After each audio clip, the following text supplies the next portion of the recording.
America താരിഫിൽ നിന്ന് സ്വീകരിച്ച കോടിക്കണക്കിന് രൂപകൾ തിരിച്ച് നൽകേണ്ടി വരുമോ? ഇതാണ് ഇപ്പോൾ അമേരിക്കയെ വ്യാകുലപ്പെടുത്തുന്ന പ്രധാനപ്പെട്ട ഒരു പ്രശ്നമെന്ന് പറയുന്നത്. അമേരിക്കയിലെ പല മന്ത്രിമാരും ട്രംപിന് ഇതിൻ്റെ സൂചന നൽകിക്കഴിഞ്ഞു.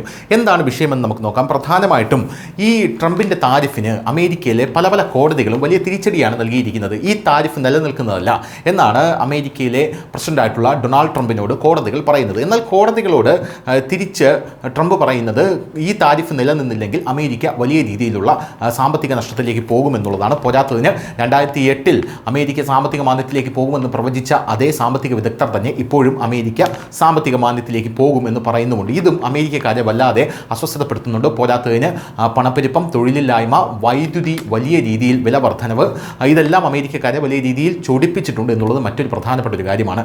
ഇപ്പോഴിതാ വരുന്ന റിപ്പോർട്ട് അനുസരിച്ച് ട്രംപിന് കോടതിയിൽ നിന്നും തിരിച്ചടി ലഭിച്ചതിനാൽ തന്നെ 14 വരെ, അതായത് ഈ മാസം 14 വരെ ഈ കോടതി ഉത്തരവ് ട്രംപ് മരവിപ്പിച്ചിരിക്കുകയാണ്. അതിൻ്റെ പ്രധാനപ്പെട്ട കാരണം അമേരിക്കയുടെ സുപ്രീം കോടതിയിൽ ട്രംപ് അപ്പീൽ പോയിരിക്കുകയാണ്. ഇങ്ങനെ ട്രംപ് സുപ്രീം കോടതിയിൽ അപ്പീൽ പോയത് വലിയ ശുഭാപ്തി വിശ്വാസം പ്രകടിപ്പിച്ചുകൊണ്ടാണ്. എന്നാൽ അത്രയ്ക്ക് ശുഭാപ്തി വിശ്വാസമൊന്നും വേണ്ട. സുപ്രീം കോടതിയിലും ട്രംപിന് തിരിച്ചടി നേരിടേണ്ടി വരുമെന്നാണ് വിദഗ്ധർ പറയുന്നത്. അങ്ങനെ ട്രംപ് തിരിച്ചടി നേരിടേണ്ടി വന്നു കഴിഞ്ഞാൽ 13 ലക്ഷം കോടിയിലധികം രൂപയാണ് ട്രംപ് താരിഫ് പ്രഖ്യാപിച്ച ശേഷം അമേരിക്ക കളക്ട് ചെയ്തിരിക്കുന്നത്. ഈ 13 ലക്ഷം കോടി രൂപയും അതാത് രാജ്യങ്ങൾക്ക് തിരിച്ചു കൊടുക്കേണ്ട ഒരു സാഹചര്യം ഉണ്ടാകുമെന്നാണ് ഇപ്പോൾ വിദഗ്ധരെല്ലാം പറയുന്നത്.